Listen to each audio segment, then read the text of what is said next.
So guys आ जाओ यार। 11th standard organisation of commerce and management OCM and this side CS Harish Matharia. हम लोगों का topic number 4 forms of business organisation का part 1 का लेक्चर नंबर आई थिंक ये 2 है ना। एक पहला इंट्रोडक्टरी होगा तो वो अगर काउंट कर लिया तो शायद थर्ड हो जाएगा, राइट। सो आ जाओ, अच्छे से ध्यान देना बेटा सभी ने। सो जॉइंट हिंदू फैमिली बिजनेस हमने लास्ट लेक्चर में स्टार्ट कर दिया था, आप लोगों को अगर याद आ रहा है तो। जस्ट सेकेंड, इसको मैं हटा देता हूं और ये है हमारा राइटिंग पैड। आ जाओ। क्या कहना आ रहा है बेटा जेएचएफबी का, एक बार अच्छे से ध्यान देना। हम लोग फॉर्म्स ऑफ बिजनेस ऑर्गेनाइजेशन देख रहे हैं, उसमें हमारा प्राइवेट सेक्टर ऑर्गेनाइजेशन चल रहा है अभी, है ना। प्राइवेट सेक्टर ऑर्गेनाइजेशन चल रहा है। हमने लास्ट लेक्चर के अंदर में काफी सारी चीजें देखी थी, देखो आपको अगर याद आ रहा है तो। जस्ट अ सेकेंड मैं आपको बता देता हूँ, जस्ट इन केस अगर किसी बच्चे को याद नहीं है तो। ये देखो, बाप रे बाप सर, इतना सारा हमने देख लिया था। ये जी हाँ, forms of business organisation part 1 आपका टॉपिक नंबर 4 टेक्स्ट बुक के हिसाब से 11th standard OCM English medium, right. Private sector organisation में हम लोगों को इस टॉपिक में इतनी सारी चीजें पढ़नी है, जिसमें थर्ड नंबर वाला पार्ट हमारा स्टार्ट हो गया था JHFB, joint Hindu family business और जॉइंट हिंदू फैमिली फर्म। उसके बाद कोऑपरेटिव सोसाइटी, देन लास्ट में joint stock company. Sole trading concern देख लिया था, अकेला अकेला आदमी ओनर है, इसके हमने शॉर्ट नोट यानी फीचर्स देख लिए थे, इसके बारे में कॉन्सेप्ट पढ़ लिया था, मेरिट्स डिमेरिट्स देखे थे। देन पार्टनरशिप फर्म क्यों आई, इसके कुछ important terms. Then features very important, हर तरीके के क्वेश्चन में पूछा जाता है, मल्टीपल चॉइस क्वेश्चन, ट्रू और फॉल्स, वन सेंटेंस आंसर या फिर बड़ा वाला क्वेश्चन, हर जगह पे फीचर्स आ सकते हैं, merits demerits. Then types of partners and partnership firm. Last में जॉइंट हिंदू फैमिली बिजनेस हम लोगों ने जस्ट स्टार्ट किया था, राइट, अगर आपको याद आ रहा है तो। क्लियर है? चलो स्टार्ट करूं क्या।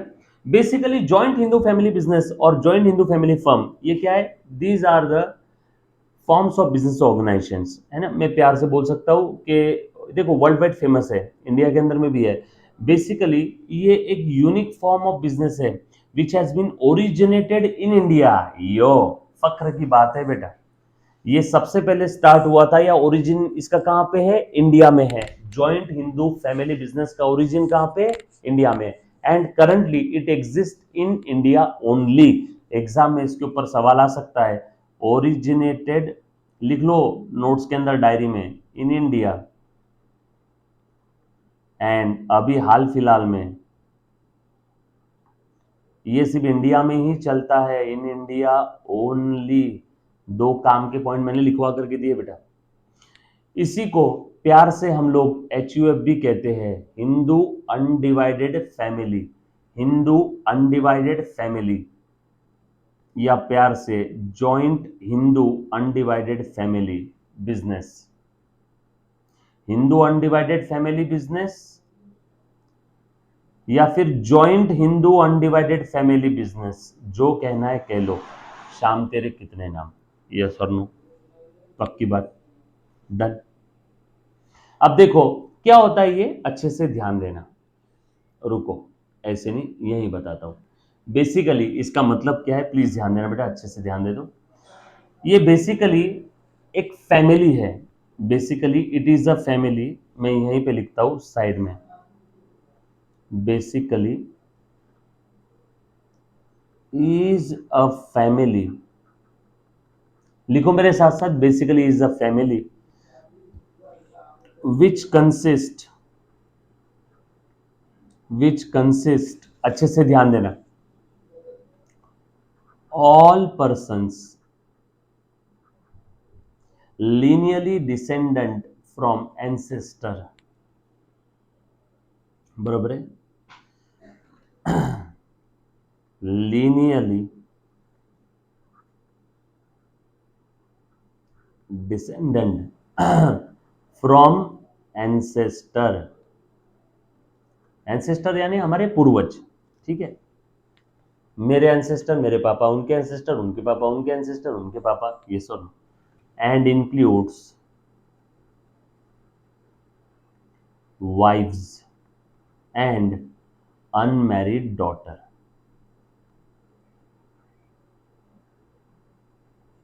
बरोबर है क्या, ये सारी चीजें आ जाएगी। एंड HUF सबसे important HUF can not be created under contract. Most important point, HUF कोई कॉन्ट्रैक्ट से पैदा नहीं होता है। आप अगर उस फैमिली में पैदा हुए हो तो ही आप JHFB का पार्ट हो, अदरवाइज आप किसी के साथ कॉन्ट्रैक्ट करके हिंदू अनडिवाइडेड फैमिली का मेंबर नहीं बन सकते, right.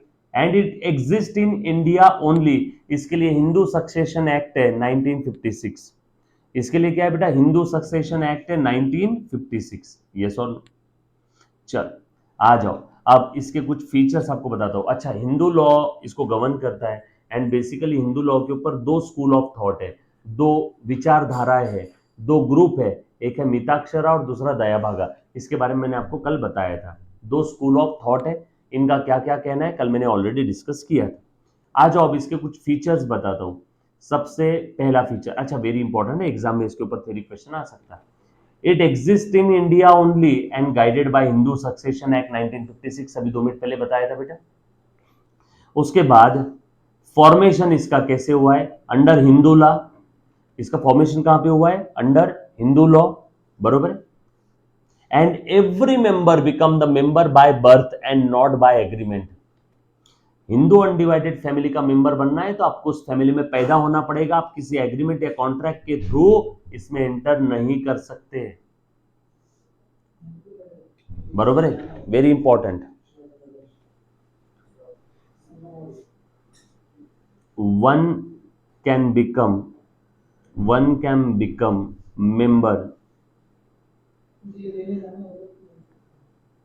By birth and not by agreement. आप एग्रीमेंट करके किसी हिंदू अनडिवाइडेड फैमिली का मेंबर नहीं बन सकते हो, आपको वहां पैदा होना पड़ेगा, यस और नो, बरोबर है। एंड जो सीनियर मेंबर रहेगा, senior most member of the family, उसको हम लोग बोलते हैं karta. Senior most member of the family is called as karta. जो सीनियर मेंबर है जिसकी चलती है घर पे वो है कर्ता। एंड अदर को बोलेंगे, बाकी मेंबर्स को बोलेंगे को पार्टनर्स। यस और नो, क्लियर है, ये बात समझ आई? प्लीज अच्छे से ध्यान देना, इंपॉर्टेंट है, सारी चीजें मेरे साथ साथ लर्न करवा के ले लूंगा। बच्चों, हम लोग प्राइवेट ऑर्गेनाइजेशंस एंड उसमें भी फॉर्म्स ऑफ बिजनेस ऑर्गेनाइजेशन का पार्ट 1 जिसमें प्राइवेट ऑर्गेनाइजेशन है वो देख रहे हैं, जिसमें सोल ट्रेडिंग देख लिया, पार्टनरशिप देख लिया हमने, यस और no. Joint Hindu undivided family हमारा चल रहा है। इसमें Hindu undivided family basically Hindu law के अंदर इसका जो भी गवर्निंग है वो बाय हिंदू लॉ होता है। It existed in India only. और हिंदू अनडिवाइडेड फैमिली क्या होता है बेटा, देखो ये टैक्स प्लानिंग के लिए भी एक आगे का थोड़ा एक्स्ट्रा बता रहा हूँ अपने सब्जेक्ट का नहीं है। काफी लोग टैक्स प्लानिंग करने के लिए भी HUF क्रिएट कर लेते हैं। मम्मी पापा, उनका बेटा, उसके बेटे की वाइफ और अनमैरिड बेटी, ये सब लोग मिलके हिंदू अनडिवाइडेड फैमिली एक ये HUF फॉर्म कर सकते हैं क्या? हाँ सर, HUF फॉर्म करना मतलब क्या, जैसे मैं पैसा कमाता हूँ, मैं टैक्स भरता हूँ, पापा पैसे कमाते हैं, टैक्स भरते हैं, तो टैक्स प्लानिंग के लिए एक और हमने फर्म बना लिया, हमारे घर घर के सारे मेंबर्स मिलके, उस फर्म को मैं बोलूंगा हिंदू अनडिवाइडेड फैमिली बिजनेस। तो HUF को टैक्स में काफी सारे बेनिफिट है, इसीलिए सब तंटा पाल रहे हैं हम लोग, वरना कोई शौक नहीं था हम लोगों को HUF बिजनेस बनाने का, HUF फर्म बनाने का। उसके टैक्स में काफी सारे बेनिफिट्स है ना, वो आपको अभी नहीं, आगे जाके कोई आप प्रोफेशनल कोर्सेज करोगे तो आपको टैक्स के सारे बेनिफिट समझ में आएंगे, बट इसके काफी सारे बेनिफिट्स है, टैक्स प्लानिंग के लिए HUF फर्म बनाते हैं, यस और नो। सो हिंदू लॉ के अंदर में इसको गवर्न किया जाता है। सीनियर मोस्ट मेंबर को कर्ता बोलेंगे, बाकी मेंबर्स को को पार्टनर बोलेंगे। एंड अगर किसी को हिंदू अनडिवाइडेड फैमिली का बिजनेस मेंबर बनना है तो आपको उस फैमिली में पैदा होना पड़ेगा, आप एग्रीमेंट के थ्रू मेंबर नहीं बन सकते। एंड जो भी HUF की प्रॉपर्टी रहेगी जॉइंटली ओन बाय द कर्ता एंड को पार्टनर, सभी की ओनरशिप रहेगी। कर्ता कस्टोडियन रहेगा उस प्रॉपर्टी का, मतलब कस्टडी और पोजीशन कर्ता के पास रहेगा, लेकिन ओनर सब लोग रहेंगे कर्ता और साथ साथ सारे को पार्टनर, यानी जॉइंट ओनरशिप है। Then good credit standing. Good credit standing क्या होता है बेटा, ये देखो तो जरा, गुड क्रेडिट स्टैंडिंग, प्लीज ध्यान देना अच्छे से, गुड क्रेडिट स्टैंडिंग। अब प्लीज ध्यान दो, क्या होता है, generally joint Hindu family business के, जो भी जॉइंट हिंदू फैमिली के थ्रू बिजनेस रन कर सकता है, वो लॉन्गर पीरियड के लिए बिजनेस रन करता है, क्योंकि एचयूएफ मेंबर्स आते रहेंगे जाते रहेंगे, मेंबर्स पैदा होंगे मरेंगे, लेकिन एचयूएफ का अस्तित्व हमेशा के लिए रहेगा, तो लंबे समय तक रहेगा। और लंबे समय तक एचयूएफ बिजनेस है, मेंबर्स आते जाते रहेंगे, पैदा होंगे मरेंगे, पैदा होंगे मरेंगे, लेकिन एचयूएफ जो आपने फर्म बनाई है वो फर्म तो लंबे समय तक रहेगी। और लंबे समय तक अगर कोई फर्म रहती है तो उसको गुडविल अच्छा, उसका गुडविल अच्छा रहेगा क्या? So enjoys the goodwill, assures the creditor about the repayment, and liability of the कर्ता is unlimited। मतलब एचयूएफ के पास अगर पैसे नहीं है तो कर्ता को पैसे देना पड़ेगा, इसीलिए कर्ता की लाइबिलिटी अनलिमिटेड है। सो क्या क्या पॉइंट्स है? Exist in India only, formation, joint ownership, good credit standing, then management, coparceners have no right to participate in the management. कौन मैनेज करेगा? To manage by karta only, karta manage करेगा, and not form by the contract. ये तो already मैंने बता दिया, PSR keeps changing. Profit sharing ratio इसमें जो भी रहेगा, पीएसआर प्रॉफिट शेयरिंग रेशो, ये चेंज होते रहेगा। सभी को प्रॉफिट मिलेगा ना, को पार्टनर को, कर्ता को, तो कर्ता को ज्यादा मिलेगा क्योंकि कर्ता मैनेज कर रहा है। अब इसके कुछ फायदे हैं, कुछ नुकसान भी है। फीचर समझ में आया बेटा? फीचर्स में exist in India only, formation, joint ownership, good credit standing, management and profit sharing. किसी को यहां तक कोई डाउट है तो पूछो। कितने 6 पॉइंट है बेटा, एकदम सिंपल सिंपल है। पहला एग्जिस्ट इन इंडिया ओनली, दूसरा फॉर्मेशन हिंदू लॉ के तहत होगा, तीसरा जॉइंट ओनरशिप रहेगी, लंबे समय तक एचयूएफ रहता है इसलिए कि नहीं गुडविल अच्छा रहेगा, क्रेडिटर्स को चिंता नहीं है, अगर कर्ता मर भी गया तो फैमिली वाले पैसा दे देंगे उसका, या कोई फैमिली मेंबर घर मर भी गया तो कर्ता देगा, और एचयूएफ बिजनेस तो चल ही रहा है। मैनेजमेंट कर्ता देखेगा, बाकी को पर्सनर को कोई राइट नहीं है मैनेजमेंट में हाथ डालने का। एंड आपको अगर मेंबर बनना है तो आपको उस फैमिली में पैदा होना पड़ेगा, आप कोई कॉन्ट्रैक्ट नहीं कर सकते। ये टोटल 6 पॉइंट है इसके फीचर, समझ में आया सभी को? नेक्स्ट इसके मेरिट्स और डीमेरिट्स, क्या क्या मेरिट्स और डीमेरिट्स है देखना बेटा of HUF. Merits, easy formation, आसानी से आप एचयूएफ बना सकते हो। प्रोटेक्शन ऑफ द को पर्सनर, काफी बार क्या होता है एक फैमिली के अंदर में जो इंसान सब देखता है वो अगर फ्रॉड करके सारी प्रॉपर्टी लेके भाग गया, तो इसीलिए एचयूएफ अगर बना दिया तो को पर्सनर को टेंशन नहीं रहेगा, क्योंकि को पर्सनर की जॉइंट ओनरशिप होती है, इसीलिए उनका इंटरेस्ट प्रोटेक्ट हो जाएगा, उन्हें चिंता नहीं रहेगी। जॉइंट ओनरशिप होती है ना, एचयूएफ अगर बना लिया तो इसीलिए एचयूएफ बनाना कभी भी फायदेमंद रहेगा। Quick and prompt decisions, on the job training. Sir on the job training क्या होती है, प्लीज ध्यान देना। Members of joint Hindu family get trainings of the business automatically. ऐसे बोलते हैं ना कि उसके तो खानदान के खून में ही बिजनेस बिजनेस भरा हुआ है, जैसे बिजनेसमैन का लड़का बिजनेस कर लेता है, ऐसा बोलते हैं, क्योंकि ट्रेनिंग उनको घर पे खाने के टेबल पे आते जाते कहीं ना कहीं ट्रेनिंग मिलती रहती है, और उसके मेंबर्स कर्ता को देखते रहते हैं आते जाते काम करते हुए। घर का कर्ता जनरली किसी के पापा या दादाजी होते तो काम करते देखते रहते हैं, तो ऑन द जॉब ट्रेनिंग मिलते रहती है। एंड को पर्सनल्स लाइबिलिटी, को पर्सनल्स लाइबिलिटी क्या है? कर्ता को हर बार ऐसा नहीं सोचना चाहिए कि मेरी लाइबिलिटी अनलिमिटेड है। को पर्सनल की भी लाइबिलिटी है, बट कितनी है? Limited, up to the extent of their share, limited up to the extent of their share in firm, HUF firm। देखो कितना बड़ा फायदा है, कर्ता का लाइबिलिटी अनलिमिटेड है लेकिन को पार्टनर का लाइबिलिटी लिमिटेड है, up to the extent of their share in the firm. अच्छी बात है नहीं तो पता चला कर्ता डिसीजन ले रहा है और को पार्टनर का लाइबिलिटी भी अनलिमिटेड है, तो ये तो बेचारे मर जाएंगे। डिसीजन कर्ता ले रहा है, प्रॉपर्टी की कस्टडी कर्ता के पास है, कर्ता को ज्यादा शेयर मिल रहा है, ये तो बेचारे बस बैठे बैठे कर्ता के डिसीजन के ऊपर अमल कर रहे हैं। तो इसीलिए ये एक मेरिट दे दिया, को पर्सनर का लाइबिलिटी यानी बाकी मेंबर्स का लाइबिलिटी यहाँ पे लिमिटेड रहेगा up to the extent of their shares. Clear? पक्की बात। देन डीमेरिट्स भी है इसके कुछ। लाइबिलिटी जो कर्ता का है वो अनलिमिटेड है, भैया सभी को प्रॉफिट शेयर मिलेगा लेकिन कर्ता का लाइबिलिटी अनलिमिटेड है। Limited financial and managerial resources, क्योंकि अकेला मैनेज कर रहा है, इसके पास क्या क्या स्किल रहेंगे? लिमिटेड फाइनेंशियल और मैनेजरियल रिसोर्सेस, सब इसी को करना है अकेले को। No separate legal status, HUF का सेपरेट लीगल स्टेटस नहीं है जैसे कंपनी का है। कंपनी और उसके ओनर, कंपनी का ओनर कौन होते हैं? Share holders. तो कंपनी और उसके ओनर लॉ के पॉइंट ऑफ व्यू से अलग अलग है, लेकिन एचयूएफ का लॉ के पॉइंट ऑफ व्यू से कोई सेपरेट स्टेटस नहीं है। बरोबर है क्या? सो एचयूएफ ने फ्रॉड किया तो कर्ता को पकड़ के लेके जाएंगे। एचयूएफ के अंदर भी कुछ फ्रॉड हुआ तो कर्ता की लायबिलिटी अनलिमिटेड है। Partition of the business, please ध्यान देना बेटा, partition of the business, Munna please ध्यान दे, तो आ जाओ देखो क्या है, तो ले रहे बेटा, पार्टीशन ऑफ द बिजनेस, ये अगला डीमेरिट है। अब अच्छे से ध्यान दे देना, पार्टीशन ऑफ बिजनेस मतलब क्या है, क्या होता है, नंबर ऑफ मेंबर्स अगर एचयूएफ के अंदर में बढ़ जाते हैं तो वहां पे डिस्प्यूट हो सकता है।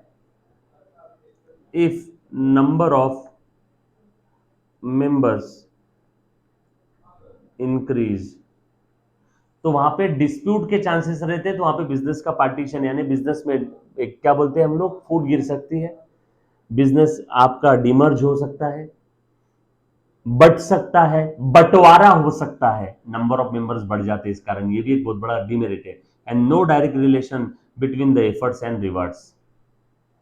क्या होता है, कर्ता दिन रात मेहनत करता है और कर्ता को जो भी प्रॉफिट आ रहा है बचे हुए को पार्टनर को भी बांटना है, मेहनत बेचारा अकेला कर रहा है, तो जितना एफर्ट कर रहा है उतना उसको रिवार्ड मिल रहा है क्या, नो।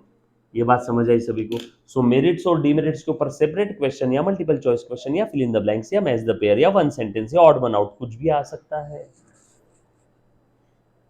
क्लियर, पक्की बात, डन। यहां तक किसी बच्चे को कोई डाउट है तो प्लीज प्लीज प्लीज एक बार पहले पूछो, any student any kind of doubt. चलो आगे, पक्का एक बार वापस बता देता हूं, merits and demerits, easy formation, protection of coparceners rights और interest, quick and prompt decision, क्योंकि कर्ता को लेना है, अकेले आदमी के हाथ में ये सारे डिसीजन, अकेला आदमी फट से डिसीजन ले लेगा, सबको पूछ के लेना है तो टाइम लग सकता है। ऑन जॉब ट्रेनिंग, देखते देखते ही बच्चे भी घर का बिजनेस सीख लेते हैं। को-पर्सनल्स लायबिलिटी लिमिटेड है, डीमेरिट्स है, कर्ता की लायबिलिटी अनलिमिटेड है, कर्ता को ही पैसा अरेंज करना है, कर्ता को सारा मैनेज करना है, no separate legal status, partition of business, member बढ़ गए तो भैया बिजनेस में बंटवारा हो सकता है, and no direct relation between efforts and rewards, karta मेहनत करता है बट जरूरी नहीं जितनी मेहनत करेगा उतना उसको रिवॉर्ड मिलेगा। क्लियर, चलो आगे, नेक्स्ट है हमारा cooperative society, Hindu undivided family खत्म, अगला private form of business organisation है cooperative society. Basically it is a voluntary, आपने काफी बार आपके गली नुक्कड़ में भी देखा होगा, है ना, जैसे सहकारी संस्था, cooperative society, Mahesh Nagrik cooperative society, ये कोऑपरेटिव सोसाइटी, वो कोऑपरेटिव सोसाइटी, काफी कोऑपरेटिव सोसाइटी देखी होगी। क्या होता है, it is a voluntary association of individual form to achieve economic objective, economic objective हासिल करने के लिए कुछ लोग वॉल्यूंटरीली एसोसिएशन बना रहे हैं। नेचर सर्विस ओरिएंटेड है, principle each for all and for each, हर कोई एक दूसरे के लिए काम करेगा, सहारा बनेगा, voting one member one vote, ऐसा नहीं कि आपके पास ज्यादा शेयर है तो आपके वोट ज्यादा रहेंगे, one member one vote. Clear, उसके बाद अब बेसिकली कोऑपरेटिव सोसाइटी के बारे में आपको और ज्यादा जानकारी देता हूं, पहले बता दो यहां तक किसी बच्चे को कोई डाउट रहते क्या, पूछ लो बेटा।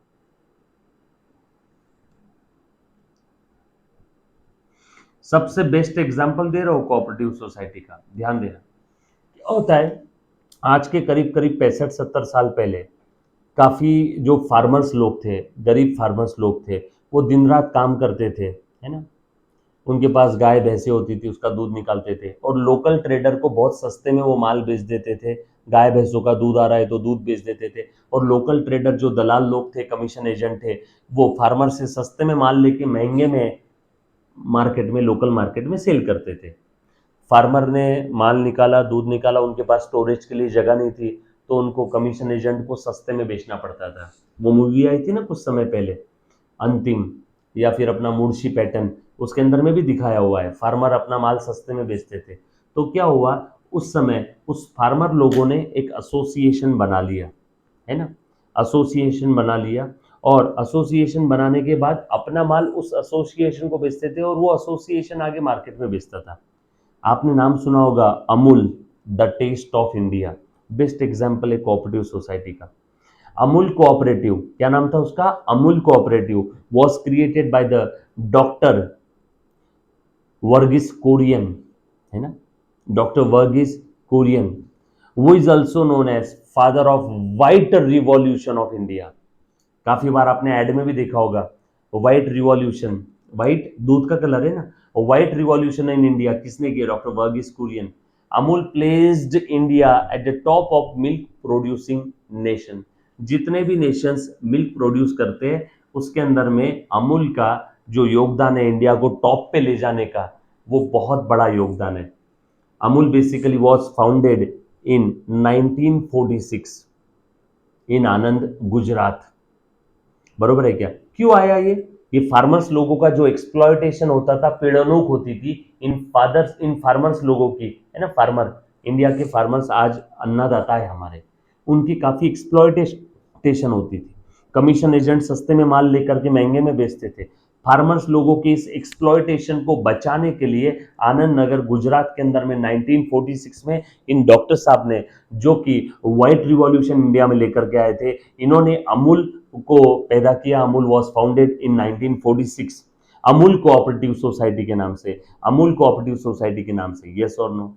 बरोबर है, पक्की बात। तो ये बेस्ट एग्जांपल है, हमेशा ध्यान रखना बेटा इंडिया के लिए, और आपको ये चीज पता होनी चाहिए। क्लियर है?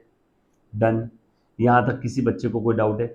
सो बेसिकली कोऑपरेटिव ऑर्गेनाइजेशन ये वॉल्यूंटरी एसोसिएशन है, इसका एक ही नारा है, each for all and all for each. हम सबके लिए काम करेंगे, सबके लिए मेहनत करेंगे और सब हमारे लिए मेहनत करेंगे।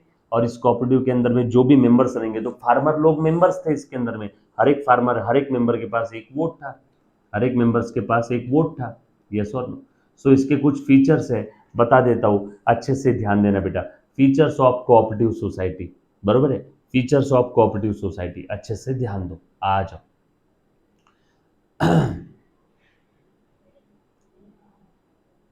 सर ये कोऑपरेटिव सोसाइटी पैदा क्यों होती है, बता देता हूं। वाई, लिख लो, किसी को लिखना है तो। ऑब्जेक्टिव, ऑब्जेक्टिव लिखो। ऑब्जेक्टिव क्यों पैदा होती है बेटा? अभी जैसे मैंने आपको एक एग्जांपल बता दिया था, फार्मर्स लोगों को एक्सप्लॉयटेशन, फार्मर्स लोगों का एक्सप्लॉयटेशन हो रहा था, उससे उनको बचाया किसने? अमूल कोऑपरेटिव ने।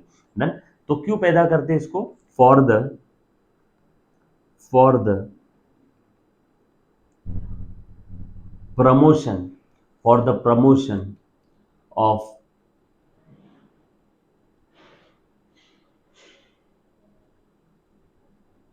इकोनॉमिक इंटरेस्ट, सब लोगों का इकोनॉमिक इंटरेस्ट बढ़ाने के लिए। किसका? Of its members, of its members. बरोबर है? और इसके अंदर में कोई जातिवाद भेदभाव नहीं है, कोई भी कास्ट का फार्मर, कोई भी रिलीजन का फार्मर, कोई भी जेंडर का फार्मर इसमें आ सकता था। अच्छा, जरूरी नहीं है कि फार्मर ही रहेंगे, वो तो अमूल कोऑपरेटिव के अंदर में फार्मर थे। आज के तारीख में अगर कोई फार्मर भी हो सकता है, कोई भी इंसान हो सकता है, और काफी सारे बिजनेसेस में तरह तरह की कोऑपरेटिव सोसाइटीज पैदा होगी आज के तारीख में। मैंने एग्जाम्पल सिर्फ फार्मर वाला लिया। ऐसा मत सोचना कि फार्मर ही इसके मेंबर बन सकते हैं, कोई भी बन सकता है। बरोबर है? In the interest of its members. बरोबर है? ये इसका ऑब्जेक्टिव है, हमेशा ध्यान रखना। आ जाओ, फीचर्स की मैं बात करूं तो अच्छे से ध्यान दो। फीचर्स देख रहे हैं हम लोग कोऑपरेटिव सोसाइटी के। सबसे पहला, voluntary association and open membership. कोई भी पर्सन इसका मेंबर बन सकता है बेटा। जो यहाँ पे एक एक सेंटेंस में लिखवा करके दिया उतना ही आपने एग्जाम में लिखना है, उससे ज्यादा लिखने की जरूरत नहीं है।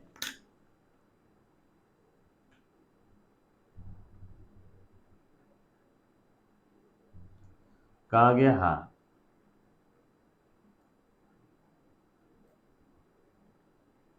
हाँ, आ जाओ।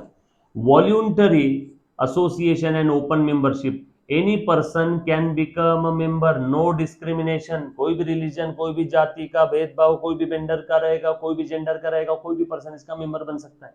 Democratic principle, one member one vote, decisions on majority basis पे रहेगा। जो मेजोरिटी लोग डिसाइड करेंगे वैसे हम लोग डिसीजन लेने वाले हैं यहाँ पे। उसके बाद मैनेजमेंट, इसके लिए किसी मेंबर के हाथ में मैनेजमेंट नहीं है, मैनेजिंग कमेटी बनाएंगे, वोट लेकर के इलेक्शन होगा, मैनेजिंग कमेटी बनेगी, and managing committee is the representative of the share holders. Then registration compulsory है क्या? यस, कोऑपरेटिव सोसाइटी एक्ट के लिए रजिस्ट्रेशन कंपलसरी है। सर किसके तहत? Under cooperative society act 1912, under cooperative societies act 1912, बरोबर है क्या? देन कंपलसरी और मिनिमम 10 मेंबर लगेंगे इसके अंदर में, मैक्सिमम के लिए कोई लिमिट नहीं। सेपरेट लीगल स्टेटस है क्या इसका? यस, लॉ के तहत, लॉ के पॉइंट ऑफ व्यू से उसके मेंबर अलग और कोऑपरेटिव सोसाइटी अलग। सो लॉ के एंगल से कोऑपरेटिव सोसाइटी अलग, मेंबर अलग। सर मतलब अगर कोऑपरेटिव सोसाइटी के मैनेजिंग कमेटी ने कोई फ्रॉड किया, यानी कोऑपरेटिव सोसाइटी ने कोई फ्रॉड किया, तो उसके मेंबर को जेल में नहीं डालेंगे, क्योंकि मेंबर अलग है, कोऑपरेटिव सोसाइटी अलग है लॉ के पॉइंट ऑफ व्यू से। सेपरेट लीगल स्टेटस है। Share holders and managing committee is not responsible for the society transaction but to court.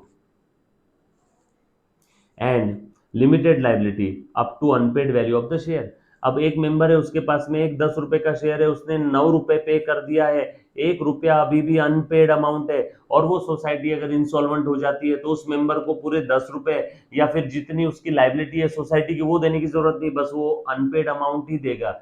So up to limited liability up to the unpaid value of the share.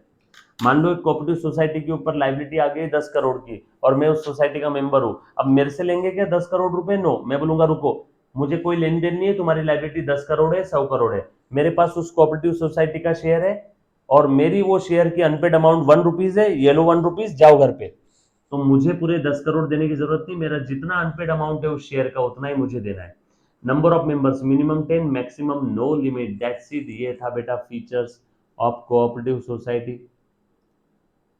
चल, ये समझ में आया सभी को? पक्का? चलो आगे। डन। चल, ग्रेट ग्रेट। आ जाओ आगे बढ़ते। देन इसके कुछ मेरिट्स एंड डीमेरिट्स है।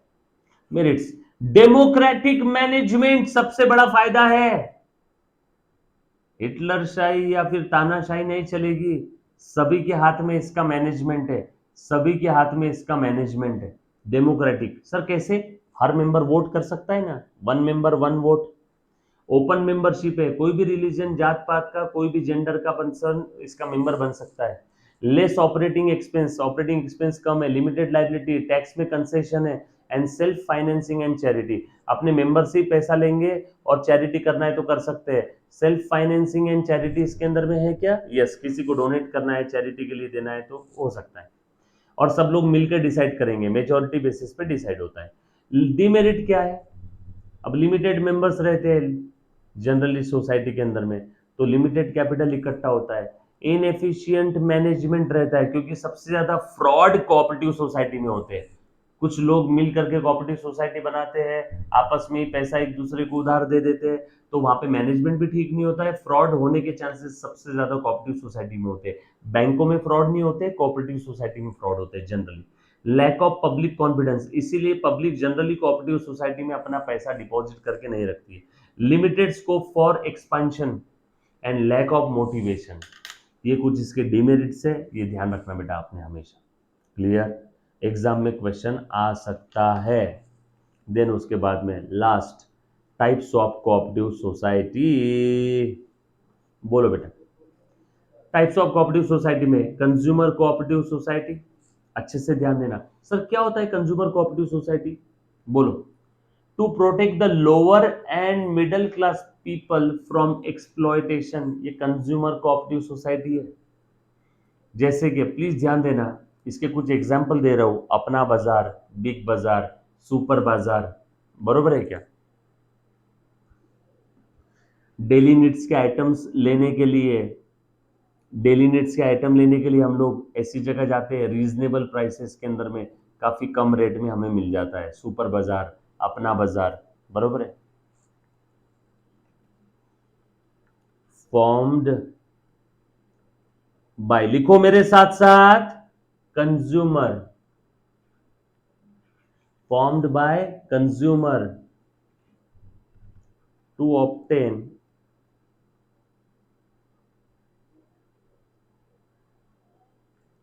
their, formed by consumers to obtain their daily needs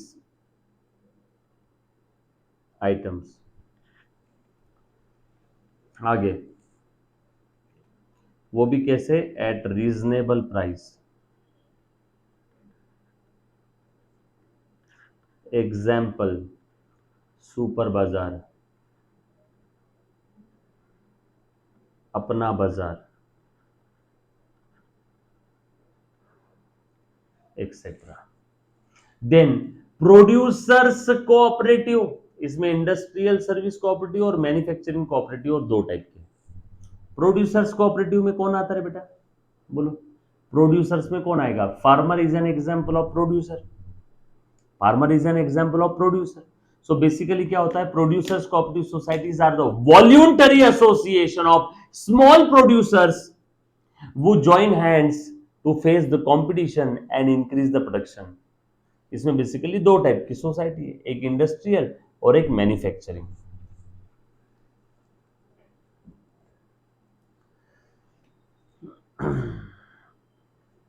voluntary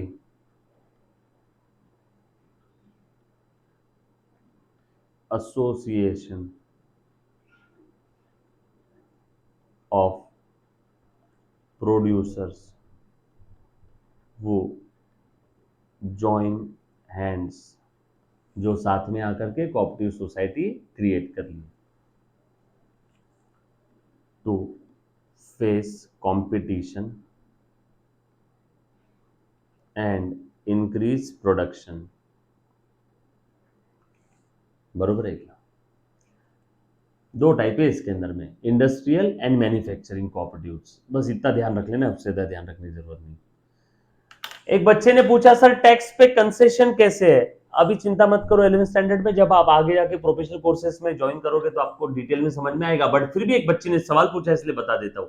इनको टैक्स के अंदर में काफी छूट मिलती है, कम रेट ऑफ आपको रेट ऑफ जो टैक्स है ना वो कम रहेगा as compare to company, as compare to partnership firm. तो यहाँ पे रेट ऑफ टैक्स भी कम रहता है और टैक्स के अंदर में काफी छूट मिलती है कोऑपरेटिव्स को। और अभी इस बार का जो बजट है उसके अंदर में भी कोऑपरेटिव्स के लिए काफी सारी छूट है। बरोबर, वरना टैक्स का कंसेशन के लिए हमें एक सेपरेट 30-40 दिन का सेपरेट लेक्चर रखना पड़ेगा कि taxation for the cooperative societies. काफी डीप सब्जेक्ट है, इसके अंदर में 100-150 घंटों की सेपरेट स्टडी है। आगे अगर जाके कोई प्रोफेशनल कोर्स करता है सीए सीएस सीएमए तो उसके अंदर में आपको रहेगा। अभी बस इतना ध्यान रखो, एकदम गावरान तरीका, टैक्स में छूट है, दैट्स इट। टैक्स का रेट ऑफ जो रेट ऑफ टैक्सेशन है इनको कम है as compare to company, right. और काफी सारी डिडक्शन है, एग्जाम्पशन है। उसके बाद मार्केटिंग कोऑपरेटिव्स। मार्केटिंग कोऑपरेटिव्स क्या होते हैं बेटा, बताओ तो एनीबॉडी, मार्केटिंग कोऑपरेटिव्स बोलो।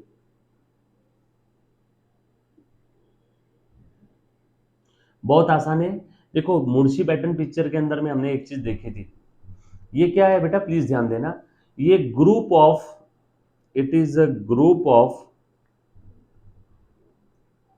Independent producer. For example farmer ले लो, फार्मर या कोई मैन्युफैक्चरिंग वाला, बरोबर है, वो wants to sell their product, who wants to sell their product at good prices।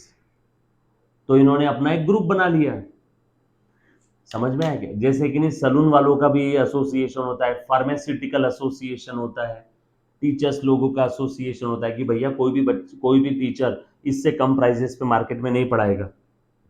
Salon वालों का एसोसिएशन है, नारियल पानी वालों का एसोसिएशन है, कोई भी नारियल पानी बेचने वाला इससे कम पे नहीं बेचेगा वरना सबका नुकसान है ना। तो इसीलिए ग्रुप ऑफ इंडिपेंडेंट प्रोड्यूसर वो want to sell their product at good prices.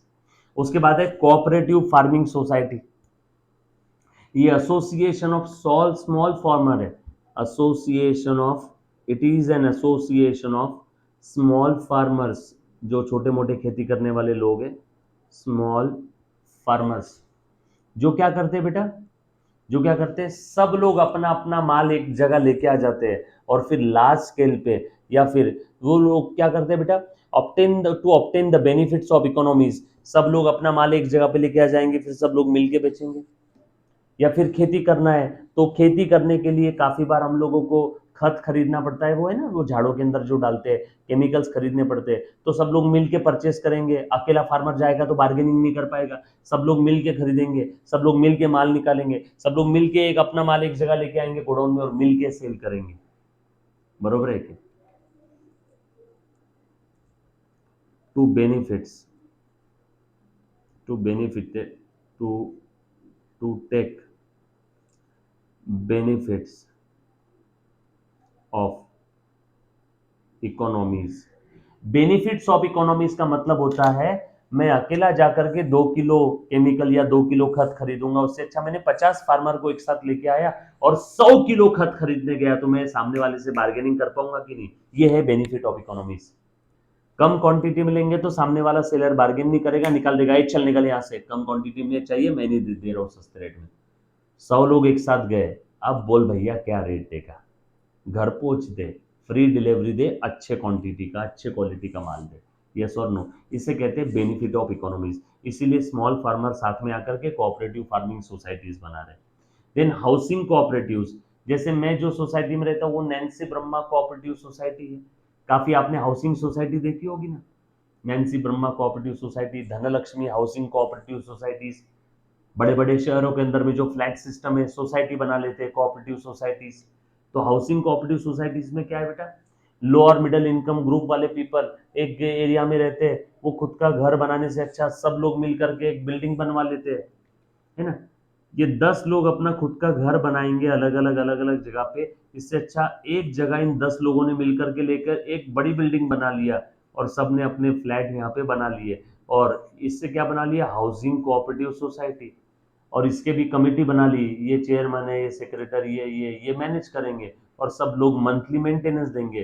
तो ये गलत है, अलग अलग जगह लेके घर बनाएंगे मैनेज करेंगे, उससे अच्छा एक जगह बड़ी जमीन लेके उसी में 10 फ्लैट बना लिए और क्या बना दिया उसका, हाउसिंग कोऑपरेटिव सोसाइटी। लोन लेने में आसानी हो जाती है, काफी सारी चीजें मैनेज हो जाती है। यस और नो? सब एक साथ में सेफ्टी सिक्योरिटी, 10 लोग 10 घर बनाएंगे तो 10 सिक्योरिटी गार्ड रखेंगे, 10 बार खर्चे करने पड़ेंगे, यहाँ पे एक ही बारी में एक ही gate, entry exit gate, 2 guard में काम हो गया, 10 गार्ड रखने की जरूरत नहीं है। और लास्ट में क्रेडिट कोऑपरेटिव सोसाइटी, ये बैंक आपने देखा होगा, काफी बार बैंक होती है और बैंक के अलावा कोई क्रेडिट कोऑपरेटिव सोसाइटी होती है। महेश नागरी पथ संस्था, Buldhana urban credit cooperative society जो लोन देती है। तो इस कोऑपरेटिव सोसाइटी में लोग इसलिए पैसा डिपॉजिट नहीं करते क्योंकि यहाँ मिसमैनेजमेंट है, डिमेरिट में देखा था, फ्रॉड होने के चांसेस ज्यादा होते हैं। बरोबर है क्या? ये सोसाइटी बेसिकली क्या होती है, फॉर्म्ड, ये पैदा हुई है form to provide financial support to poor people in India। yes or no? Rate of interest भी इनका बैंक से थोड़ा ज्यादा होता है। क्लियर? अब बात बोलो, समझ में आई सभी को? पक्की बात? यहां तक किसी बच्चे को कोई डाउट है तो प्लीज पूछो। ये जो बता रहा हूं इससे ज्यादा पेपर में लिखने की जरूरत नहीं है, ऐसा ही लिखना है, आसान भाषा में। क्लियर? देन लास्ट है हमारा जॉइंट स्टॉक कंपनी। क्या होता है बेटा joint stock company? Anybody? Joint stock company कभी सुना होगा इसके बारे में, देखा होगा, सुना होगा, पढ़ा होगा? Joint stock company, anybody?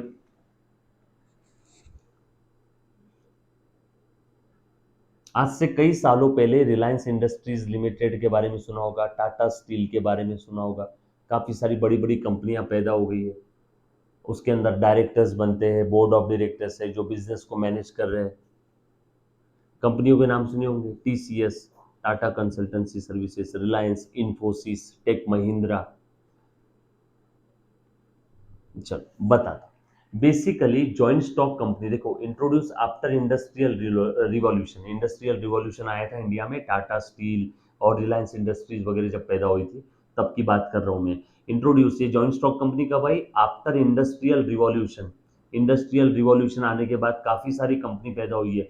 And आप सभी लोग जानते हो अकेला आदमी धंधा करेगा तो कम कैपिटल लाएगा, पार्टनरशिप फर्म पैदा कर दी, कैपिटल थोड़ा बढ़ गया लेकिन और कैपिटल की जरूरत है। तो भैया आप एक काम करो, कंपनी पैदा करो और मार्केट में जाओ, लोगों को बोलो 10 रुपए दो मालिक बन जाओ, 10 रुपए दो मालिक बन जाओ, 10 रुपए दो मालिक बन जाओ। बहुत सारे पब्लिक से पैसा लिया, बड़ा कैपिटल इकट्ठा किया, और ये जो पब्लिक से पैसा लिया और इनको बोला 10 रुपए तो मालिक बन जाओ, ये सब लोगों के पास कंपनी का शेयर है और ये सब लोग क्या बन गए, share holder. So share holders are the real owners of the company. जब कभी भी आपको बड़े लेवल पे काम करना है, बहुत सारा पैसा चाहिए, सोल प्रोप्राइटर या पार्टनरशिप फर्म से काम नहीं बन रहा है, तो एक काम करो, वॉल्यूंटरी एसोसिएशन क्रिएट करो, वो contribute the capital to that company, and total capital को हम लोग बोलेंगे share capital, divide into small unit, हर यूनिट को बोलेंगे शेयर, और वो जो मेंबर रहेंगे उसके, उसको बोलते हैं शेयर होल्डर्स। और कंपनी कौन से एक्ट के तहत पैदा होती है, companies act 2013। So basically company is an association of person, जिसको हम लोग आगे जाके मेंबर्स बोलने वाले हैं, जिनके पास कंपनी का शेयर है। प्लीज अच्छे से ध्यान देना बेटा, देखो एक चीज बताता हूँ, प्लीज ध्यान दे दो, आ जाओ सब लोग ध्यान देना, आ जा मुन्ना, देख तो इधर ध्यान दे बेटा एक बार। बेसिकली आप सभी लोग जानते हो, मुन्ना प्लीज ध्यान देना, जैसे पहले मैं अकेला काम करता था, मेरे पास फंड्स कम थे, बड़े लेवल पे काम करना था, तो मैं क्या किया, मेरे पास जितने फंड्स थे वो लगाए, प्लस उसके अलावा मैं पब्लिक के पास गया, सबको बोला फंड्स दो, है ना। सबने बोला किस चीज़ के लिए चाहिए, मैंने बोला मैं ये बिजनेस स्टार्ट कर रहा हूँ, मच्छी पकड़ के मच्छी बेचने वाला हूँ, फिशिंग का बिजनेस स्टार्ट कर रहा हूँ, ठीक है, मुझे बहुत पैसा चाहिए। तो सबको मैंने वो प्रपोजल समझा दिया और बोला आप सभी लोगों को कंपनी के कैपिटल में हिस्सेदारी दूंगा, आप सभी लोगों को कंपनी का शेयर मिलेगा, कंपनी का शेयर सर्टिफिकेट मिलेगा, कंपनी का शेयर सर्टिफिकेट मिलेगा, कंपनी का शेयर सर्टिफिकेट मिलेगा। ये सब लोग बन गए शेयर होल्डर, ये सब लोग बन गए शेयर होल्डर, ये सब लोग बन गए शेयर होल्डर, और बहुत सारा कैपिटल इकट्ठा कर लिया। और इन्हीं शेयर होल्डर्स के बीच से एक बन गया डायरेक्टर, इलेक्शन होते हैं बेटा इसमें भी, डायरेक्टर हो गया, मैनेजिंग डायरेक्टर हो गया, कंपनी का बोर्ड ऑफ डायरेक्टर बन गया। तो ये कंपनी का जो बोर्ड ऑफ डायरेक्टर है, ये है कंपनी का दिमाग। सो कंपनी का मैनेजमेंट सब इन्हीं के हाथ में है। मेरे पास रिलायंस कंपनी का एक शेयर है, तो मैं मुंबई जाके बोल नहीं सकता ए मुकेश अंबानी सुन, एक काम करते, मैं कंपनी को ऐसे मैनेज करूंगा, ए भैया रुक, तू भले ही कंपनी का ओनर होगा, लेकिन you are not the part of board of director. अगर आपको कंपनी के डे टू डे अफेयर्स में जाकर के चेंजेस करना है, तो you have to become the part of the board of directors. और वो कैसे होता है, इलेक्शंस होते हैं, कंपनी के अंदर में भी वोटिंग होती है, आपके पास जितने शेयर है उतने आपके पास वोट रहेंगे, आपके पास जितने शेयर है उतने आपके पास वोट रहेंगे। सो आपको बोर्ड ऑफ डायरेक्टर्स में जाना होगा। सर बोर्ड ऑफ डायरेक्टर्स में नहीं जाना है, बस मुझे शेयर होल्डर बन के रहना है, तो कंपनी को जो भी प्रॉफिट होगा वो प्रॉफिट आपको भी मिलेगा। उस प्रॉफिट को आप लोग प्यार से क्या बोलते हो, डिविडेंड। उस प्रॉफिट को आप लोग क्या बोलते हो, डिविडेंड। और कंपनी ये आर्टिफिशियल पर्सन है, कंपनी ये क्या है बेटा, आर्टिफिशियल लीगल पर्सन। लॉ के पॉइंट ऑफ व्यू से कंपनी अलग, उसके मालिक अलग, लॉ के पॉइंट ऑफ व्यू से कंपनी अलग, उसके मालिक अलग। यस और नो, क्लियर है, कंपनी के बारे में थोड़ा बहुत आइडिया आया। So company basically is an artificial legal person formed or created under Companies Act 2013, formed or created under Companies Act 2013, yes or no। And company का सेपरेट लीगल एग्जिस्टेंस है from its members, company के members अलग है और company अलग है, दोनों का लीगल एग्जिस्टेंस अलग अलग है। और जो कोई भी मेंबर्स कंपनी के कैपिटल में कंट्रीब्यूट करते हैं, उन सभी को हम लोग बोलते हैं शेयर होल्डर, उन सभी को हम लोग बोलेंगे share holders. And share holders जो कैपिटल लगाता है वो क्या होता है, मालिक। So share holders are the मालिक of the company. But company manage करना है तो उसके लिए सेपरेट एक कमिटी बनती है, बोर्ड ऑफ डायरेक्टर्स बनते हैं, उसमें इलेक्ट किए जाते हैं बोर्ड ऑफ डायरेक्टर्स, मेंबर्स आते हैं उसमें, जो भी डायरेक्टर्स रहेंगे वो कंपनी का मैनेजमेंट देखने वाले हैं। जैसे हाल फिलहाल में बोर्ड ऑफ डायरेक्टर में कौन है, रिलायंस के अंबानी फैमिली है, यस और नो, क्लियर। चलो आगे, डन, समझ में आया कंपनी बेसिकली क्या चीज है। उसके बाद थोड़ा सा और आगे बढ़ रहा हूं, प्लीज ध्यान देना बेटा। Features of the company, features of the company, voluntary association है, रजिस्ट्रेशन कंपलसरी है कंपनी का। जैसे पार्टनरशिप फर्म कभी कभी रजिस्ट्रेशन कंपलसरी नहीं है, महाराष्ट्र में कंपलसरी है, other than Maharashtra partnership firm का रजिस्ट्रेशन कंपलसरी नहीं, बट कंपनी कहीं की भी रहो रजिस्ट्रेशन कंपलसरी है। रजिस्ट्रेशन कहाँ करना है, अंडर कंपनीज एक्ट 2013। उसके बाद सर्टिफिकेट ऑफ रजिस्ट्रेशन मिलेगा क्या, yes. Certificate of commencement of business मिलेगा क्या, यस। कंपनी पैदा हो गई इस डेट को, बट कंपनी ने बिजनेस स्टार्ट किया इस डेट को, तो इस डेट को मिलेगा certificate of commencement, certificate of commencement of business, और ये मिलेगा रजिस्ट्रेशन सर्टिफिकेट। दोनों अलग अलग डेट हो सकती है क्या? यस। दोनों का अलग अलग सर्टिफिकेट रहेगा क्या? Yes. Certificate of commencement of business and certificate of registration. Registered office company का कहाँ रहेगा? वो मेमोरेंडम ऑफ एसोसिएशन में लिखा होना चाहिए क्या? यस। सर ये मेमोरेंडम ऑफ एसोसिएशन क्या है? ये कंपनी का चार्टर डॉक्यूमेंट है। इस डॉक्यूमेंट में कंपनी की सारी डिटेल लिखी रहेगी, कंपनी किस ऑब्जेक्टिव के लिए पैदा हुई है, कंपनी का रजिस्टर्ड ऑफिस कहाँ है, कंपनी का ऑब्जेक्टिव क्या है, मिशन विजन क्या है। सर ये शेयर्स अलग और वो जो शेयर मार्केट में रहते हैं वो अलग ना? नो। एक बच्ची ने बड़ा प्यारा सवाल पूछा है आउट ऑफ सिलेबस, बट बता देता हूँ। ये कंपनी ने मार्केट में लोगों को शेयर्स इशू किए, बरोबर है? ये कंपनी ने शेयर्स इशू कर दिए। अब ये लोग आपस में ही शेयर्स खरीदते बेचते हैं। इसने इसको बेचा, इसने इसको बेचा, इसने इसको बेचा, इसने इसको बेचा। तो ये आपस में जो खरीदना बेचना हो रहा है ये सेकेंडरी मार्केट है। जो आप देखते हो ना शेयर मार्केट, बीएससी, एनएससी, ये सेकेंडरी मार्केट है। और कंपनी जब पहली बार शेयर इशू करती है तो ये है प्राइमरी मार्केट। डोंट वरी, ये 11th में नहीं है आपको अभी। सो कंपनी ने एक बार शेयर इशू कर दिया कि वो लोग आपस में खेलते रहते, एक दूसरे को खरीदना बेचना करते रहते, वो सेकेंडरी मार्केट है, बीएससी एनएससी। कंपनी जब फर्स्ट टाइम शेयर इशू करती है तो वो है आईपीओ। कंपनी जब फर्स्ट टाइम शेयर इशू करती है तो वो क्या रहेगा बेटा? IPO, initial public offering. Initial public offering, yes और नो? नहीं दिख रहा है, नहीं दिख रहा है। इनिशियल पब्लिक ऑफरिंग, अंदर आए, अंदर आ जा, अंदर आ जा, अंदर आए। क्लियर है? यस और नो? यहां तक सबको सारी बात समझ में है बेटा? सो फर्स्ट टाइम जब कोई कंपनी शेयर इशू करती है तो वो है आईपीओ, इनिशियल पब्लिक ऑफरिंग। और उसके बाद में आपस में जो ये खेल रहे बेटा वो सब है सेकेंडरी मार्केट के अंदर में। सेमी, यस और नो?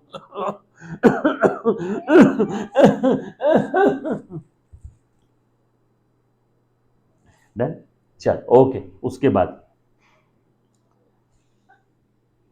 आगे बढ़ते बेटा, और चलो आ जाओ, आ जाओ, आगे बढ़ रहे, प्लीज ध्यान दें।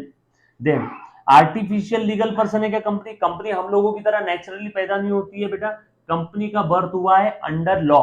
कंपनी का बर्थ हुआ है under law, created by law, can enter into. अच्छा ये लीगल पर्सन है, मतलब कंपनी किसी के साथ कॉन्ट्रैक्ट भी कर सकती है, हाँ। कंपनी पैसा उधार ले सकती है, हाँ, जैसे नेचुरल पर्सन लेता है। And only law can create and only law can wind up the company. Wind up यानी कंपनी खत्म कर देना। लॉ में ही क्रिएट होगी, लॉ में ही खत्म होगी। कंपनी की कोई नेचुरल मृत्यु नहीं होती है। सेपरेट लीगल स्टेटस है फ्रॉम इट्स मेंबर। पहले बताया था कंपनी और उसके मेंबर लॉ के पॉइंट ऑफ व्यू से अलग अलग है। कंपनी ने फ्रॉड किया तो मेरे घर पे पुलिस नहीं आ जाएगी, ए तेरे पास रिलायंस के शेयर है, हाँ, तू रिलायंस का ओनर है, हाँ, रिलायंस ने फ्रॉड किया, चल जेल में, नहीं चलेगा ऐसे। कॉमन सील, अब कंपनी नेचुरल पर्सन तो है नहीं, कंपनी को हाथ पैर कान नाक मुंह है नहीं, तो कंपनी साइन कैसे करेगा? तो जिस डॉक्यूमेंट पे कंपनी का कॉमन सील लग गया, समझ जाओ उस डॉक्यूमेंट पे कंपनी का साइन हो गया। एंड परपेचुअल सक्सेशन, मेंबर आते रहेंगे जाते रहेंगे लेकिन कंपनी हमेशा लंबे समय तक चलती रहेगी, इसीलिए बोला हुआ है यहाँ पे बेटा परपेचुअल सक्सेशन। अब इसके कुछ मेरिट्स और डीमेरिट्स है कंपनी के, ये हम लोग अभी देखने वाले। आप लोग 1 मिनट का ब्रेक ले सकते हो। चलो देखो तो बेटा, ये फीचर्स हमने देख लिए। 11 मेरिट्स एंड डीमेरिट्स किसके चल रहे बेटा? मेरिट्स डीमेरिट्स कंपनी के। उसी को प्यार से जॉइंट स्टॉक कंपनी बोलते हैं। यहाँ पे स्टॉक मतलब शेयर है, हाँ। यहाँ पे जॉइंट स्टॉक कंपनी में स्टॉक मतलब अपना स्टॉक मत लेना, यहाँ पे स्टॉक मतलब शेयर है, शेयर्स। चलो so merits, large amount of capital हम लोगों को मिलेगा बेटा। भारत के सभी के पास गए 10 रुपए दो ओनर बन जाओ, 10 रुपए दो ओनर बन जाओ। जरूरी नहीं कि हर बार शेयर की प्राइस 10 रुपए रहेगी, ज्यादा भी हो सकती है ना? 1000 रुपए भी हो सकती है, 10,000 भी हो सकती है। प्रोफेशनल मैनेजमेंट रहेगा, डायरेक्टर्स रहेंगे जिनको अकल है, समझ है, स्किल की, कंपनी की समझ है, स्किल्स है उनके पास में, या फिर वो चार्टर्ड अकाउंटेंट्स को, कंपनी सेक्रेटरीज को या कॉस्ट अकाउंटेंट को हायर भी कर सकते हैं। More scope for expansion, public confidence रहेगा क्योंकि हर कोई ओनर है इसके अंदर में। रिलीफ इन टैक्सेशन, कंपनी को भी टैक्सेशन के अंदर में रिलीफ मिलता है कुछ कुछ एरियाज में, नॉट हर जगह पे। एक्सपर्ट सर्विसेज रहेगी, perpetual succession and limited liability. अब ये क्या है? सबसे काम का पॉइंट यही है। मान लो कंपनी इंसॉल्वेंट हो जाती हो, कंपनी को 10 करोड़ रुपए देना है और इस कंपनी का एक शेयर मेरे पास में है, 10 रुपए का शेयर था, मेरा पेड अप अमाउंट था 8 रुपीज, मतलब अनपेड अमाउंट कितना है बेटा? मेरा अनपेड अमाउंट है 2। तो भले ही कंपनी को 10 करोड़ देना है, लेकिन मुझे कंपनी को कितना देना है? सिर्फ 2 रुपए। Up to the unpaid capital, उतनी ही मेरी लाइबिलिटी रहेगी। मेरी लाइबिलिटी कितनी रहेगी? Limited up to the amount of unpaid capital per share. जो भी मेरे पास शेयर है, मेरे पास 10 शेयर है, पर शेयर 2 रुपए बाकी है, तो मैं कितना दूंगा? 20 रुपए। एक शेयर है, पर शेयर मेरा 2 रुपए बाकी, तो कितना दूंगा? 2 रुपए। भले कंपनी की लाइबिलिटी कितनी होगी? 10 करोड़, लेकिन मुझे कितना देना है? सिर्फ 2 करोड़। भले मैं कंपनी का ओनर हूं, लेकिन मेरी लाइबिलिटी कितनी है? लिमिटेड है, अनलिमिटेड नहीं है। अनलिमिटेड नहीं है, लिमिटेड है। डीमेरिट्स, रिजिड फॉर्मेशन, बहुत ट्रिकी प्रोसीजर है। आपको registrar of the company ROC में जाना है, कंपनी को फॉर्म करना है। लैक ऑफ सिक्रेसी, उनको सारी इंफॉर्मेशन देनी पड़ती है पब्लिक ऑफिस में, रजिस्ट्रार ऑफिस में तो सिक्रेसी कुछ रहेगी नहीं। डिले इन डिसीजन मेकिंग, क्योंकि यहाँ पे डिसीजन लेना है तो काफी बार जनरल मीटिंग बुलाना पड़ता है। उस जनरल मीटिंग में सारे मेंबर्स आते हैं, ये बोर्ड ऑफ डायरेक्टर्स है, सब लोगों की सहमति से डिसीजन लेना पड़ता है, जो इतना आसान नहीं है। No personal contact, high cost of management and reckless speculation, सट्टेबाजी होती है कंपनी के अंदर में शेयर्स प्राइसेस में। यस और नो? क्लियर? पक्की बात? यहां तक किसी बच्चे को कोई डाउट है तो प्लीज एक बार पूछो बेटा। Then types of the company, chartered company. Chartered company क्या है बेटा? By the order of king और queen.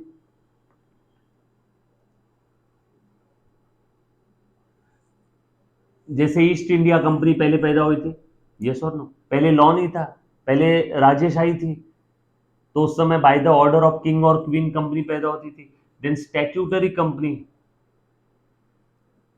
Created under statute, special act है इनके लिए, स्पेशल एक्ट है। बेस्ट एग्जांपल है इसका एलआईसी ऑफ इंडिया।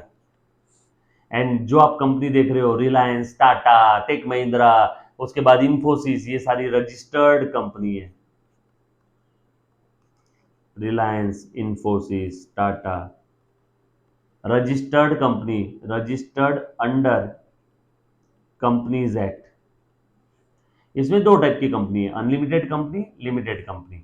सर हम लोग जो मार्केट में ट्रेड करते हैं वो कौन सी है? वो लिमिटेड कंपनी है, अनलिमिटेड कंपनी नहीं है। अब लिमिटेड में भी क्या? लिमिटेड बाय शेयर्स, मतलब आपकी लाइबिलिटी जितना शेयर्स का अनपेड अमाउंट रहेगा उतना ही रहेगा। देन उसके बाद लिमिटेड बाय गारंटी भी है, मेंबर्स ने गारंटी दिया है कि मेरी जिम्मेदारी इसमें 10,000 रुपए तक के है। सो कंपनी अगर बंद हो जाती है तो मैं मैक्सिमम कितने दूंगा? 10,000 रुपए।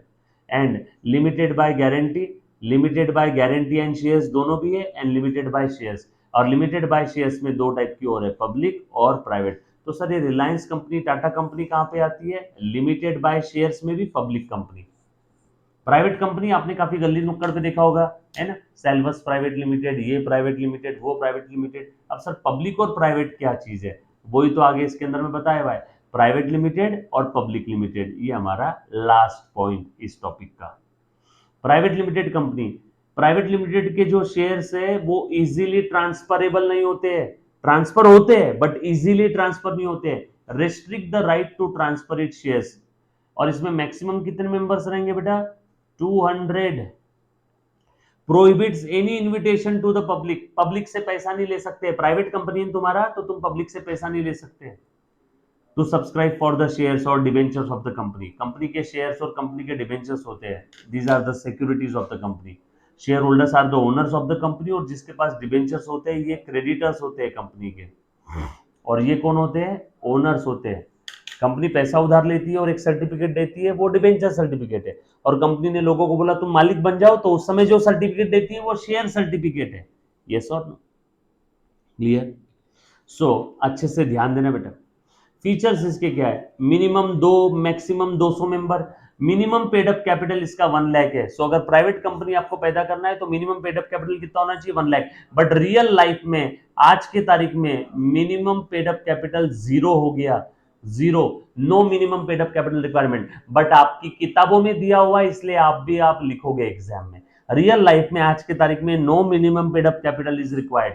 0 कैपिटल में भी प्राइवेट या पब्लिक कंपनी बनती है। बट आपकी किताब में दिया हुआ है ना 1 लाख, तो हम लोग 1 लाख रखेंगे, लेकिन मैंने आपको असलियत बता दी है।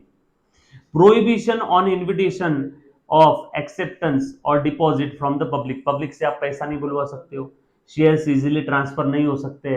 प्राइवेट लिमिटेड वर्ड ऐड करना पड़ेगा आपको कंपनी के नाम के आखिरी में। एंड प्राइवेट कंपनी में भी a company limited by guarantee और अनलिमिटेड कंपनी भी हो सकती है, बरोबर है क्या। Then public limited company, minimum 7 member, maximum की कोई लिमिट नहीं है। इसका minimum paid up capital 5 lakh है, बट नाउ रियल लाइफ में अभी कितना हो गया, 0। बट आपकी किताब में दिया है 5 लाख, तो 5 लाख रखना। No restriction on transfer of share, private में रेस्ट्रिक्शन होती है शेयर्स के ट्रांसफर पे, बट यहाँ पे नो रेस्ट्रिक्शन, फ्रीली आप बीएससी एनएससी पे शेयर्स ट्रांसफर कर सकते हो। No prohibition on acceptance of deposit from public, यानी पब्लिक से आप डिपॉजिट ले सकते हो, क्योंकि भैया पब्लिक कंपनी है। और पब्लिक कंपनी मतलब कौन सी, जो प्राइवेट कंपनी नहीं है। Minimum paid up capital book में 5 लाख है, बट एक्चुअल में कितना है, 0। And right to transfer the shares of company, आपके पास अधिकार है, आप कंपनी के शेयर ट्रांसफर कर सकते हो। और इसमें मिनिमम 3 डायरेक्टर लगते हैं, और आखिरी में वर्ड क्या ऐड करेंगे, लिमिटेड वर्ड ऐड करना पड़ेगा, यस और नो। और अब ये चैप्टर का ओवरव्यू है, प्राइवेट और पब्लिक कंपनी का डिस्टिंग्विश बिटवीन, जो हमने पढ़ा है वो ही यहाँ पे देखो, मिनिमम 2 मैक्सिमम 200, यहाँ पे minimum 7 member, maximum no limit, statutory not compulsory, यहाँ पे कंपलसरी है। Then transfer of share, freely transferable नहीं है, बट ये फ्रीली ट्रांसफरेबल है। मिनिमम कैपिटल इसका 1 लाख है, इसका 5 लाख है। इनको पब्लिक से शेयर अगर इशू करवा करके पैसा लेना है तो प्रोस्पेक्टस इशू करना पड़ता है। यहाँ पे इशू ऑफ स्टेटमेंट, एक स्टेटमेंट इशू करना है अगर प्राइवेट लोगों से पैसा लेना है तो ये कुछ डिस्टिंग्विश बिटवीन मैंने यहाँ पे दिए हुए है ना, जो हमने पढ़ लिया, joint Hindu family, partnership firm, joint Hindu family business और सोल ट्रेडिंग कंसर्न, इसके डिस्टिंग्विश बिटवीन है। Cooperative society, joint stock company, distinguish between है। तो ये जस्ट रीड करना है, ये ऑलरेडी हमने पढ़ा हुआ है, वो चीजें यहाँ पे फिर से दी है बेटा। क्लियर, पक्की बात, डन। इसमें किसी बच्चे को अगर कोई डाउट है तो प्लीज एक बार फटाफट से सबसे पहले पूछना है। Any student, any kind of doubt, anybody, all set, या